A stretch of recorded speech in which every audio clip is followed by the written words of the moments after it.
साईं की बात। बच्चे, तुमने तो ये सुना हुआ है ना, जहाँ चाह है वहीं राह है मेरे बच्चे। तो बस फिर, जब तुमने सोच ही लिया है, जब तुमने चाह ही लिया है कि वो तुम्हें करना है, तो तुम कर कर रहोगे। तुम्हें वहां तक पहुंचने से कोई नहीं रोक सकता, कोई नहीं मेरे बच्चे। तुम वहां तक पहुंचोगे और तुम्हें सब मिलेगा, सब कुछ प्राप्त होगा। जो भी तुम चाहते हो ना, वो सब मिल जाएगा तुम्हें। और सुनो, मुझे भी पता है और तुम्हें भी पता है, तुम्हारे अंतर्मन को पता है, वो जानता है कि सही गलत क्या है और तुमसे क्या चीज़ गलत हुई है। अनजाने में, जानबूझकर, तुम जानते हो इस बात को।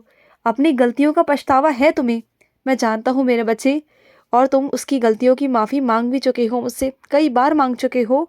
लेकिन अब मत मांगना, क्योंकि मैं जान चुका हूँ कि तुम सच्चे दिल के बच्चे हो। और तुमने जो भी गलतियाँ की, वो तुमने अनजाने में की। और सुनो, जिस तरीके से तुम सबको माफ़ करते आए हो ना, तो खुद को भी माफ़ करो। खुद को भी माफ़ करना ये बहुत बड़ा काम है मेरे बच्चे। कई बच्चे खुद को माफ़ नहीं करते और हमेशा परेशान रहते हैं, खुद को ही हमेशा दोष देते रहते हैं। वो बहुत बड़ी गलत चीज़ है। मैं नहीं चाहता कि तुम खुद को दोष दो, कभी नहीं। और सुनो, जिन लोगों की आंखें नहीं खुल रही है ना, वो दूसरे लोगों पर इतना अंधविश्वास करते हैं। तुम्हारे कहने के बावजूद भी उन्हें नहीं समझ में आता कि वो लोग तुम्हारे साथ कितना गलत व्यवहार करते हैं, बर्ताव करते हैं। और तुम बार बार उन्हें दिखाने की कोशिश कर रहे हो ना, लेकिन उन्हें फिर भी समझ में नहीं आ रहा। लेकिन उन्हें एक दिन ऐसी ठोकर लगेगी ना, ऐसी ठोकर, कि उन्हें सब अकल आ जाएगी।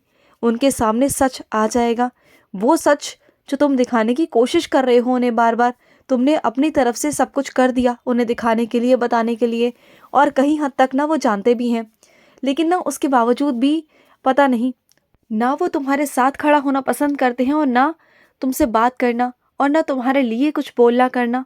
बस वो जैसी ज़िंदगी चल रही है ना, बस वो वैसे ही ज़िंदगी को काटना चाहते हैं बस। क्योंकि वो ना बहुत अलग इंसान है, बहुत अलग तरीके का इंसान है। तुम जिस तरीके के हो ना, वो इस तरीके का नहीं है मेरे बच्चे। तो ऐसे इंसानों के चक्कर में अपनी ज़िंदगी मत खराब करो, अपने आप को अलग कर लो और इतना खुश रखा करो ना। क्योंकि ये पल है ना, एक एक पल ये बहुत कीमती है। इस पल की कीमत को तुम समझो। जो भी छोटे छोटे मौके भी खुशियों के आते हैं ना, कोई भी मौका, उसे अच्छे से आनंद से मनाया करो, अच्छे से खुश रहा करो।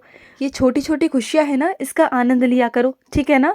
और सुनो, क्या हुआ अगर उन्होंने तुम्हें आशीर्वाद नहीं दिया तो क्या हुआ? तुमने तो अपना फ़र्ज़ निभाया ना, तो बस जाने दो। तुम इतना परेशान मत हो। तुम अपने अच्छे कर्म करो, अच्छा सब कुछ करो। सामने वाले को करने दो जो वो कर रहा है। तुम्हारे कर्मों का फल तुम्हें मिलेगा ना, तो बस फिर, और उनके कर्मों की सज़ा उन्हें मिलेगी। तुम जाने दो, कहने दो उन्हें। वो जिसके डर के वजह से ये सब कुछ नहीं बोल रहे हैं ना, तो सुनो, वो जो दोनों षड्यंत्र रचते हैं ना, एक दूसरे की ज़रूरतों को पूरा करने में लगे हुए हैं ना, उन्हें लगता है कि तुम्हारी कभी ज़रूरत नहीं पड़ेगी उन्हें।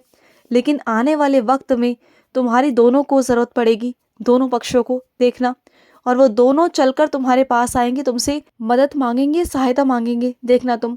ये दोनों जो आज इतना अहंकार में डूबे हुए हैं ना, इनके अहंकार को चूर चूर मैं करूँगा, तुम्हारा साईं करेगा। बस तुम जाने दो, अभी के लिए तुम छोड़ दो, जाने दो। और सुनो, आजकल तुम्हारी ये आंखें सूनी सूनी क्यों है मेरे बच्चे? पहले तुम अपनी आंखों में काजल लगाते थे, कितना प्यारा लगता था वो काजल। आजकल क्यों अपनी आंखों को सूना सूना कर लिया है तुमने? दोबारा से काजल लगाना शुरू करो। तुम्हारी आंखें बहुत प्यारी लगती हैं, बहुत प्यारी।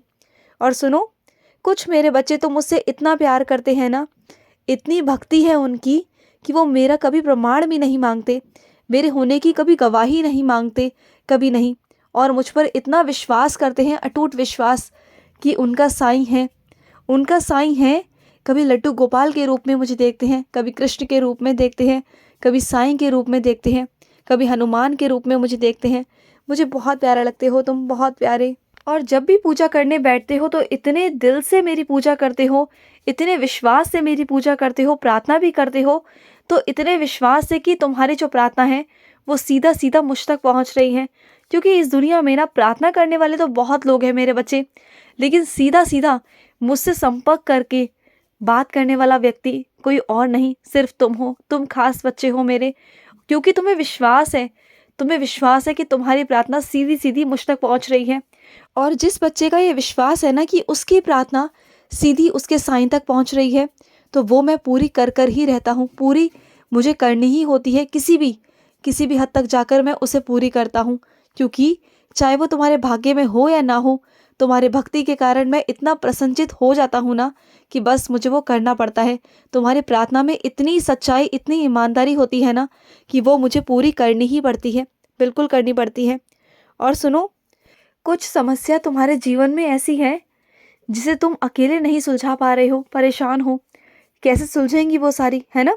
जब ज़्यादा चिंता बढ़ जाती है तुम्हारी तो उस चिंता को तुम भूलने की कोशिश करते हो, अपना दिमाग इधर से उधर लगाने की कोशिश करते हो, या तो सो जाते हो या कोशिश करते हो कि उस चीज़ को, उस समय को टाल दो उस वक्त के लिए, क्योंकि वो चीज़ें तुम्हें बहुत परेशान करती हैं, है ना? तो चिंता मत करो, जो भी चीज़ें हैं ना वो सब सुलझ जाएंगी। मेरी चालीसा पढ़ना शुरू करो, खुद ब खुद देखना सब कुछ ठीक हो जाएगा, सब कुछ ठीक हो जाएगा।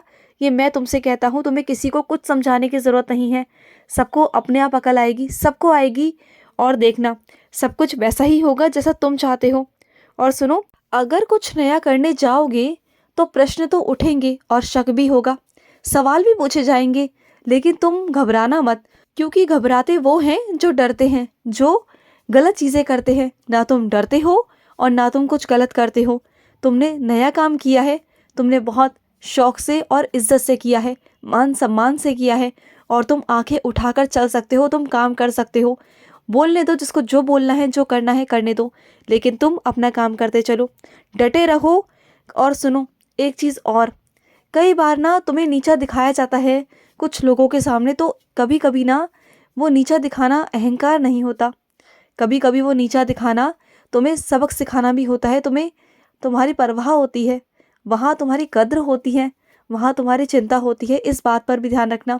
क्योंकि हर बारी नीचा दिखाने का मतलब सिर्फ ये नहीं कि तुम्हें सामने वाला बंदा अपना अहंकार दिखा रहा है, नहीं। कभी कभी ना मेरे बच्चे, कुछ लोग ऐसे होते हैं जिन्हें तुम्हारी परवाह और चिंता तो बहुत होती है, लेकिन उनके शब्द बहुत कड़े होते हैं, उनके शब्द बहुत चुभने वाले होते हैं, लेकिन उनके अंदर तुम्हारे लिए प्यार होता है। तो उनकी बातों पर मत जाना, बिल्कुल मत जाना। और सुनो, जिन लोगों ने तुम्हें खिलौना समझकर इस्तेमाल करने की कोशिश की, जब मन चाहा इस्तेमाल कर लिया, जब चाहा तुम्हें एक तरफ कर दिया ना, मतलब निकाल कर, तो ऐसे लोगों से दूर ही रहना, क्योंकि ऐसे लोग सिर्फ और सिर्फ मतलबी होते हैं मेरे बच्चे, सिर्फ मतलबी।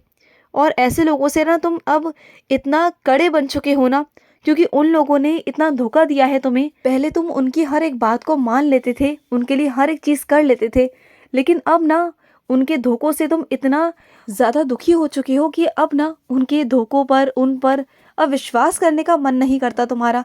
और तुम पहले से बहुत कड़े बन चुके हो, बहुत सख्त बन चुके हो, और ये बनना बहुत ज़रूरी भी था तुम्हारे लिए। अगर तुम ऐसा नहीं भी करते ना तो वो तुम्हें ना हमेशा हर बारी इस्तेमाल करते, हमेशा हर बारी। तुमने अच्छा किया कि तुम एक तरफ हो गए और उन लोगों से बिल्कुल वास्ता ही ख़त्म कर दिया, ये बहुत ठीक किया तुमने। और सुनो, वास्तविकता पता है क्या है? वास्तविकता यही है कि इंसान अपने लिए करता है। इंसान आजकल बस स्वार्थी बन चुके हैं, सिर्फ अपना अपना सोचते हैं, हर कोई अपने बारे में ही अच्छा सोचने लगा है, दूसरों की कोई परवाह ही नहीं करता। सिर्फ कुछ ही मेरे बच्चे ऐसे हैं जो दूसरों की परवाह करते हैं, बस उन्हीं के अच्छाई की वजह से ना ये दुनिया टिकी हुई है आज, वरना पापियों का तो नाश अब तक हो जाता। वो उन्हीं की वजह से बचे हुए हैं जो अच्छे कर्म कर रहे हैं, बस उन्हीं की वजह से। खुश रहो। आज का साई संदेश समाप्त हुआ।